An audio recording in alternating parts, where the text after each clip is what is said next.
आप सभी लोगों को मौला अली अलैहिस्सलाम, मुसलमानों के खलीफा हज़रत अली अलैहिस्सलाम की विलादत बहुत बहुत मुबारक हो। खुशी का माहौल है, खुशी का मौका है और हम इन विलादत पे हज़री को याद करके कोशिश करते हैं कि उनका अखलाक, उनका किरदार, उनकी शुजाअत, उनके जीने का मकसद ये सब लोगों तक पहुँचाएँ, जिससे हम खुद अपने को भी सही कर सकें और दूसरे को ही फ़ायदा हो। क्योंकि दुनिया का दस्तूर है कि लोहे पे जब जंग लग जाता है तो उससे छुड़ाना पड़ता है और लोहे पे जंग लगना है। तो हमारे किरदार में भी कभी कभी दुनियावी असरात का असर हो जाता है, दुनियावी चीज़ों का असर हो जाता है, हमारी रूह भी गंदी होने लगती है, उस पर जंग लग जाता है। तो ये ज़िक्र अली, ज़िक्र इमाम, ज़िक्र रिसालत माब, ज़िक्र अंबिया, ये उस जंग को धो देता है। हज़रत अली अलैहिस्सलाम की विलादत अपने आप में खुसूसियत रखती है, क्योंकि 13 रजब 680 में हज़रत अली अलैहिस्सलाम की विलादत हुई। जब आपका विलादत का वक्त आया तो आपकी माँ खाने काबा के पास गई, हाथ बुलंद करके दुआ की कि बारे इलाहा इसकी विलादत में आसानियाँ कर दे। बस दुआ करना था कि खाने काबा की दीवार फटी, हज़रत अली की माँ अंदर गई और इतिहासकारों ने लिखा है कि 3 दिन के बाद वो बाहर आई, गोदी में उनके बच्चा था, दीवार बंद हो गई। लोगों को ताज्जुब हुआ कि खाने काबा, जो मुसलमानों का काबा है, वहाँ हज़रत अली अलैहिस्सलाम की विलादत हुई और उसके निशानात आज भी मौजूद हैं। फिर उसके बाद किसी शख्स की विलादत खाने काबा में नहीं हुई। हज़रत अली अलैहिस्सलाम की ये विलादत के वाक़यात बहुत से हिस्टोरियन ने लिखे हैं, बहुत सी किताबों में है, अल-तबरी में है, मुस्तदरक में है, वग़ैरह वग़ैरह। ऐसी बहुत सी किताबें हैं जिसमें ये दर्ज है। हज़रत अली अलैहिस्सलाम ने अपनी ज़िंदगी में हमें बहुत सी चीज़ें सिखाई, जिसमें सबसे अहम एक चीज़ है जो मुझे बहुत सामने से खींचती है। हज़रत अली अलैहिस्सलाम ने कहा, क्या लोगों, अल्लाह ने तुम्हें आज़ाद पैदा किया है, और जब अल्लाह ने तुम्हें आज़ाद पैदा किया है तो दुनिया की ग़ुलामी क्यों करते हो? दुनिया की ग़ुलामी से मकसद दुनियावी लज्जतों की ग़ुलामी।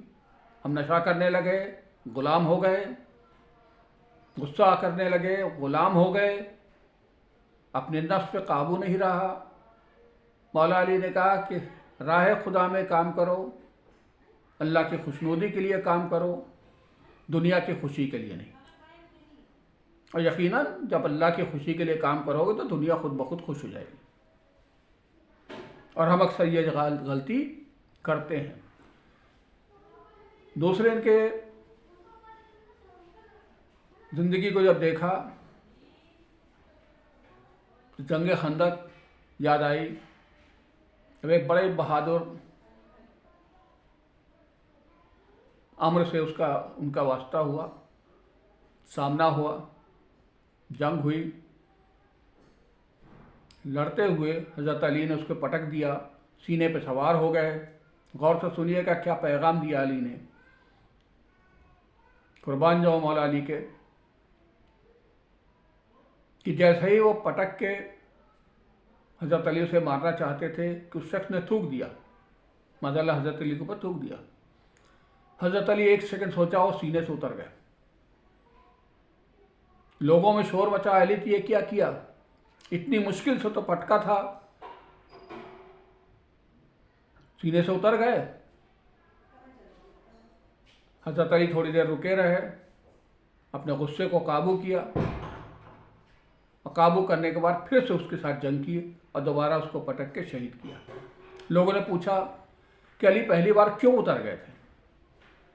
कई लोगों, जब पहली बार इस शख्स ने थूक दिया तो मुझे गुस्सा आ गया, और ये जो जंग हो रही है ये मेरा कुछ से कोई जाती झगड़ा नहीं है, ये राह खुदा में है, अल्लाह की खुशनुदी के लिए है, हुक्म खुदा के मुताबिक है। अगर मैं उस वक्त मार देता जब मैं गुस्से में था तो उसका जिम्मेदार मैं होता। मतलब यह है कि दुनिया में जब कोई काम करो, खैरात करो, तो अल्लाह की खुशनुदी के लिए करो, और जहाँ दिल में ये आ जाए कि लोग मेरी तारीफ़ करेंगे, मेरा बड़ा नेकूकार मुझे मानेंगे, तुम्हारे कदम पीछे हटा लो। उस वक्त तक हटा के रखो जब तक तुम्हारे दिल से वो एहसास दुनिया का निकल ना जाए, और फिर अल्लाह की राह में दे दो। ऐसे ही बहुत चर्चा होती है दुनिया भर में मानव अधिकार की, क्योंकि मानव अधिकार का पहला घोषणा पत्र हज़रत अली अलैहिस्सलाम ने जारी किया था जब उन्होंने अपने सहाबी मालिक अस्तर को गवर्नर बना के भेजा। तो मालिक अस्तर को एक ख़त लिखा, ये ख़त नहजुल बलागा में दर्ज है, आज भी मौजूद है, और उसको लिखा कि मालिक अस्तर तुम्हें गवर्नर बना के भेज रहे हैं, वहाँ के मालिक हो तुम, लेकिन ये ख्याल रखना कि लोगों के साथ ऐसा बर्ताव करो जैसे तुम उनके रहमदिल बाप हो।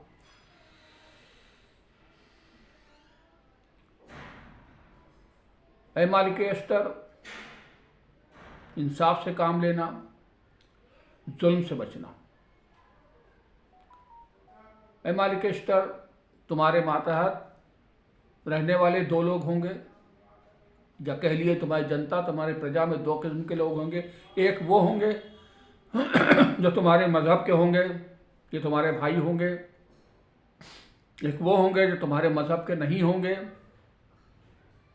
ये तुम्हारे इंसानियत के रिश्ते से भाई हैं। इनमें फ़र्क नहीं करना, दोनों के साथ न्याय करना, दोनों के साथ रहम करना, जुल्म नहीं करना।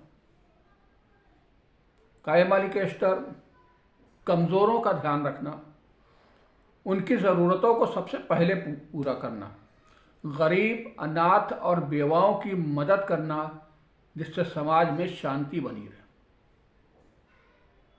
और तो इतना ही कह के नहीं रुके, कहा और ये काम तुम अपने किसी कारिंदे, किसी मातहत से नहीं कराओगे, ये काम गवर्नर को खुद जा के करना है।